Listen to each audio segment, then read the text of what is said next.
Hey guys, welcome back to the channel. I'm super excited for today's Inspire Me because I have an incredible guest with me. She has one amazing bucket list, but she's also an entrepreneur. She's a musician, a yoga instructor, a world traveler, an author of several books. What else am I missing? Bollywood actress. A Bollywood actress. And inspirational speaker. Yeah. And documentary filmmaker. Wow. Well, a lot more. Yeah, and a lot more. So welcome, Suyoung. Thank you, and thank you for inviting me here. Oh, thank you so I'm very much for honored. coming. I'm honored. Okay, let's get right into it. So you have this huge bucket list of 83 items. How did you decide to do this bucket list? I made the list 11 years ago. At the time, my life was really in trouble. My family had a big financial issue, and also I was diagnosed of cancer that I had to go on operation. So I was really unhappy. I was thinking, like, I have only one life. I don't want to live like this. So I thought, what would I regret the most if I die tomorrow? And I thought, well, okay, I'm gonna write down everything I want to do. So I made a list. At the time there were 73 items, and then over 11 years I challenged 68 of them. And now I also added more items that I have 83 in my list. Wow. You have built a career overseas, which you've done, buy your parents a home, travel to South America, which you are still doing. You wanted to be in a Bollywood film. How did that happen? I loved Bollywood films so much. I wrote that in my first book in 2010. Okay, I want to be on a Bollywood film, even 1 second behind Shah Rukh Khan, who is the big superstar in India. So in 2011, I went to Mumbai. I didn't know anybody, but somehow I made friends. I found like some people in the film industry and talked to them. I want to be an actress, and they all said, "Well, no way. Oh, you're not Indian. You don't even speak Hindi. And most importantly, there's no one. Well, we don't have a role for Asian person." And I had a really difficult time, not only because of that, but also Mumbai was really tough city. And then after some time contemplation, all these thinking, I thought, well, if there's no role for me, why not should I make one? So I decided to go for the biggest filmmaker, whose name is Yash Chopra. He's the legendary director in the industry. Okay. And I decided, okay, I'm gonna ask him to make a role for me. And after a lot of attempts, I met his casting director, and I convinced her that, well, eventually I got a role. I had the 3 lines. I met Shah Rukh Khan. Wow. And it became the last film for the director, Mr. Yash Chopra, because he passed away before the film was released. Wow. But that was always my attitude, that, well, there were a lot of times that I didn't have enough, well, let's say money, time, opportunities, and talent, whatever you need to realize a dream. But my approach was, well, then I'm gonna make the money, I'm gonna make the time, I'm gonna make the connection. Well, if I'm not talented enough, I will try the other way around. So it was always the way. It's not that, okay, I don't have whatever it takes, so I'm gonna, well, give up. No, I will just do whatever it takes to make it happen. So I think that was what made you to realize many dreams. Because I think a lot of people have dreams. It's just, when something is as difficult as, being an Asian girl wanting to get a role in a Bollywood film, I mean, that's very challenging. And I'm sure a lot of people would either just give up or just not even think to try. A lot of people, like, well, let's say, for example, that I want to have this job, I want to have that job, like, which is kind of a normal dream. A lot of people give up saying that I don't have this, I'm not enough, blah, blah, blah. But my idea is that, especially because I'm from really humble background myself, if you're currently this small, like maybe you're not big enough in terms of your qualification, talents, or whatever, then just walk one step out of your zone and expand your reality and make it, equal size of your dream, rather than squeezing your dream to your reality, because otherwise you will never get out of that rat race and you will be living the same life and you keep complaining. I have many people coming and asking me, and I see that that's what usually happens. So there was a lady who is actually from same high school, like she is like a few years senior to me, and she contacted me that I also want to go to university and get I want to be a teacher. So I really tried hard to help her.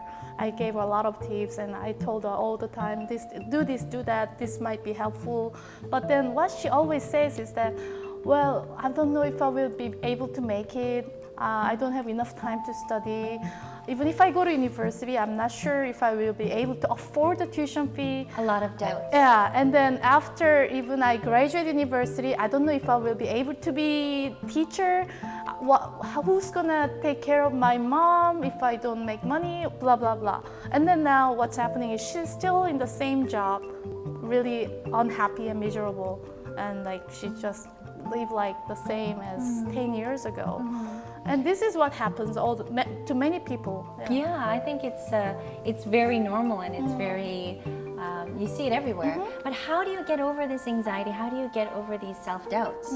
When I was young, I always thought, why is life so unfair? Why is the world so unfair? That because my family was poor, my father was an alcoholic, and my parents always had the arguments that I didn't want to go home, but even if I go to school, I didn't like it either. I was bullied, and so I even thought about like committing suicide at the age of 12. And when I went to middle school, I reveled drinking and smoking and joining the gangs, and I ran away from home. But then, so I think you would have never imagined. I would have never imagined. But these experiences, I mean, some people might be thinking, oh my God, this is the last thing I want, to happen to my daughter or whatever, to my family. But actually, I think this experience made me really strong, because I know that I'm not gonna die for whatever happens. And I know that I've already kind of hit the bottom, that life cannot be worse than that. So which gave me, makes me brave. I know that whatever I do, it won't be as bad as that. So I think that's one thing. Also, another thing is like in my high school, life changed again. That I saw a photo of the Palestinian boy getting killed, which made me really think and makes me to, want to live better life. So, and then this time I studied really hard and made it to university that I wanted, which also was really tough journey. But after I have achieved the first goal in my life, it gave me a lot of confidence. That I think having gone through a difficult time and having achieved something that seemed impossible gave me a lot of confidence and to say it makes me brave. Yeah. But I think there's like a difference in perspective. Some people, when they, have an obstacle or they have a challenge or they have something wrong that goes in their life, some people can choose to just be upset about it. But then there's you who decides, it's going to make me stronger. Of course, I was upset for a long time, and it took me a really long time to get over whatever was surrounding me and what I call reality. Yeah. I changed my perspective that rather than focusing on what I don't want in my life, I decided to focus on what I want. And after I have focused on my dream, I was too busy to complain about this reality. So, and then which kind of changed my mood, my attitude, and the focus of life. Okay. So a lot of people make bucket lists these days. It's a popular thing, but a lot of people have travel in their bucket lists, but you need money to travel. How did you pay, or how did you just pay the bills in order to do what you wanted to do? Of course, you have to earn money. Yeah. But a lot of things I realized is that a lot of the dreams I have in my list, actually they do not need so much money. For example, I wanted to learn Thai massage, and it only actually costs $300 for 1 week program, like full day program. Okay. And also I wanted to learn like belly dance, and didn't cost much either. So also traveling, people think it costs a lot, but actually there are a lot of countries that are cheap, that you don't need to spend so much money. Also, it really depends on how you want to travel. Okay. So you can go to a cheaper place, you can stay with a couch surfing like community, that you can save money as well. Yeah. So there are a lot of ways that you can approach it. It's just finding the right ways. But also there are dreams that you do need money as well. For example, I built a house for my parents. Yeah. And I was at the time working for Royal Dutch Shell in London. But it was not like my salary was not enough. So what I did was I worked as a translator, as a part-time job. But I liked the money, but I hated the work. So what I did was I made a translation company that I hired other translators, and I got even more work from my clients. Wow. So eventually I kind of made a system that runs automatically, that I only need to manage it like let's say 30 minutes a day. So I had that company that it really helped me build the house for my parents. That's wonderful. So you saw the demand, you hated the work, so you just got other people to do it. Well, but I think it's like if I wasn't that desperate, I would just let it go, because I wasn't, I didn't like the job. But I really wanted to realize that dream within this timeline. That's why they made me think and find a solution. Right. Okay, let's go over a few of your other items on this list. Climb Mount Kilimanjaro. So you did this. Yes, When did you do I did. this?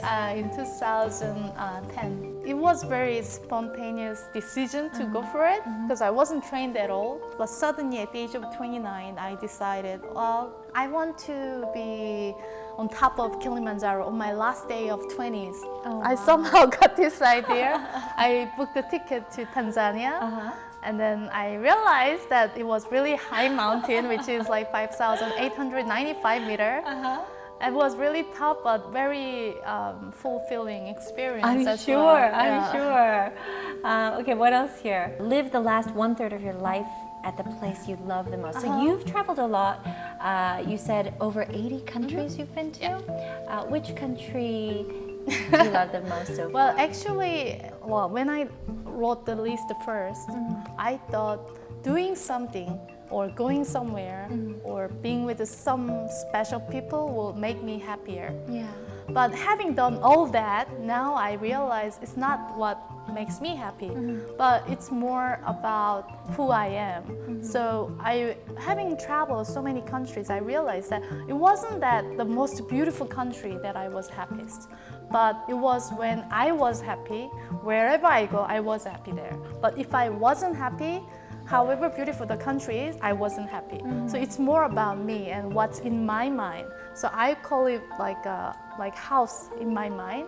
If I'm very centered within my house, I could be anywhere in the world. It doesn't matter. And whoever next to me is the most precious person to me, and wherever I am is the happiest place, I can say. So is there like a destination you have in mind in terms of like where your home will be for the long run? Well, it doesn't have to be. It could be anywhere.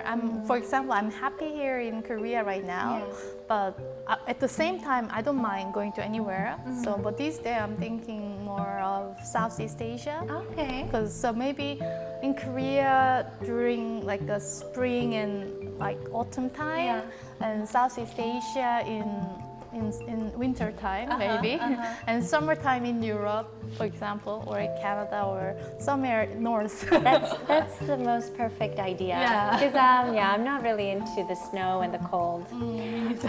Okay, So you have this bucket list of 83 items on it. What kind of tips would you give to someone who wants to achieve their bucket list?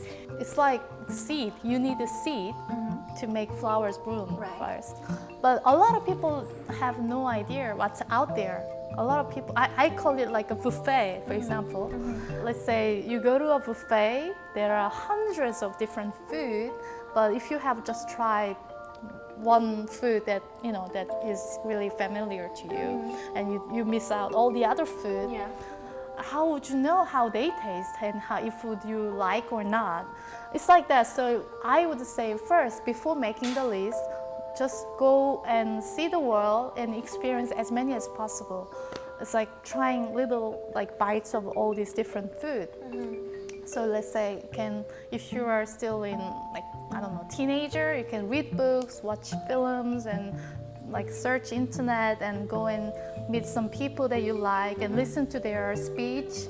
Also, if you're adults, you can go out and see the world, like traveling, working and volunteering, and try as many as possible. And then you will know what you like and what you dislike, what you are good at, what you are bad at, and you will have a rough idea about what makes you happy.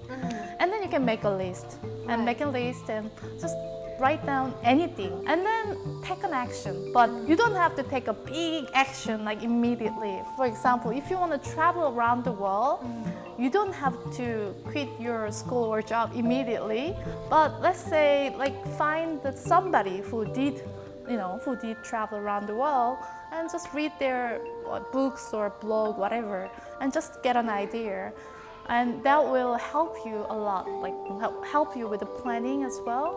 So do something, and then you can take small actions, and every time there's an opportunity, just do it. And you don't have to do it in a proper order. But if you are I think it's turning switch on. So let's say if you look for red color within this space, you suddenly all you see is red. The same thing with the dreams. After you have written down, and you will see all the opportunities to realize your dream. So it's like catching the Pokemon monster. So every time that you see an opportunity, just go for it. In one of your talks, I noticed that you made a point to the audience to tell them to write down their dreams, and you got everyone to write it down and actually say it out loud. What is the importance of writing your bucket list down? I say that writing down is like writing a contract for your life. Let's say, for example, you saw a beautiful house. And but a lot of people think, well, that's for rich people. I cannot afford it. This is a different world. A lot of people just think that and just pass it away. But let's say you really want to have that house, but you don't have money. But well, let's say that house is $1 million, but I have $1. But let's make a contract. And then you write down, and you somehow have to pay the rest, but it's yours already. I think same thing as dream. You may not have whatever it takes to realize all the dreams yet, but after having written down the contract, I know that you will do it one day. So I think it's really powerful. Also saying, talking about your dreams is attracting the opportunities, because what I've seen in my life is that at the end of the day, all the dreams I think that there are some people who have the keys for your dream that will give you opportunities to make it happen. If I have the power to give the opportunity to one of people, I would give it to somebody who wants it the most, because that makes me feel good about it. So whoever wants the opportunities most will take the opportunity. But if you just keep thinking inside and don't talk about it, of course nobody will know about it. Who do you want to meet the most, for example? Who do I want to meet the most? There's a lot of people I want to meet. Just pick one. Okay, I want to meet Johnny Depp. Let's say I have a dinner with Johnny Depp, and one person cannot make it today. Then I will think, I know that Serina likes Johnny Depp, so I will invite her, rather than somebody who is not interested in Johnny Depp at all. Right. I think that's obvious, right? I think same thing as the opportunity. A lot of opportunities people will think, well, actually that person wanted to do this. I know that whenever that opportunity comes out, I will I will give it to that person. So it's important to talk about it. And also, if you keep talking about it, you know that you will be doing it because you don't want to lose your face as well. So yeah, I think it helps both ways. That's a really, really good tip. Yeah. That's a really good tip. Get it out there, get it known, get people to know what you want to do about your goals as well. What is your ultimate goal in life? What is kind of your final destination, or if there is one? Well, I do still have some items in my list, but what's really important is that I think after having done that, been there, I know that like I did live a life which was very fulfilling and very active, very dynamic life for so far. But now I think it's time to live for others, not just for me. Yeah. And having interviewed a lot, like 500 people around like 50 countries, I realized the greatest thing in life is to create life and also give opportunities to others. So which means like could be many different ways. So maybe I could give birth to a baby myself and raise them beautifully. Also, I can give like opportunities for like children in Africa or whoever that needs my help. I think that will be what I will be focusing on in the rest of my life. Okay, so before we go, we have one little game that we like to play for this segment, and it's basically called This or That, and it's just a way for our viewers to get to know you a little bit better. So I'm going to give you this or that, so a choice of A or B, and all you have to do is pick whichever comes to your mind, okay? Here we go. So no thinking, just kind of intuitive answers, okay? Morning or night? Morning. Fruits or candies? Fruits. Car, motorcycle? Car. 공유, 강동원? 공유. Okay. Books or movies? Movie. Walk or ride? Walk. Extroverted or introverted? Extrovert. Voice or instruments? Instrument. Planned or spontaneity? Spontaneous. Teaching or learning? Learning. Dance or sing? Dancing. Art or music? Music. Cold or hot? Hot. Swim or hike? Hike. Yoga or running? Yoga. Beach or mountain? Mountain. Oh, okay. Chocolate or vanilla? Chocolate. Interview or lecture? Interview. Coffee or tea? Coffee. Okay, yeah, you had your coffee here right before the interview. Okay, those are some interesting answers. Extroverted, do you feel like you're closer to being extroverted? I think I was 100% extroverted before, but now maybe half and half. Oh. Yeah, previously, I was like, I had so much energy that when I was working for a company in London, that was not enough at all. Like I was not even spending like 20% of my energy that I went traveling every weekend or hosting a party or doing something. But over time that now I have more, I will spend more time being in front of a public that I speak a lot. Then now I do really treasure the time alone and thinking alone. And I really appreciate time with my family or reading. I wonder if that's an age thing because I'm going through that as well. I'm really liking my alone time because I don't get much of it. Especially with kids, I'm sure. Yeah. Well, Suyoung, thank you so much for joining me today. I feel so inspired that I feel like I have to go home, sit down, write my own bucket list. Perfect. I don't think I can get 83 items, but maybe about 20. I'm sure you will update every year. Yeah. But thank you so much for coming in. For those of you who are interested in Suyoung's story or the work that she's doing currently at the moment, you can check out our website at www.suyoungkim.com. She is pretty active on social media as well, so I'll leave all the links down below and you can leave her a nice comment as well. Thank you so much for joining us today, and we will see you guys very soon. Bye for now. Bye.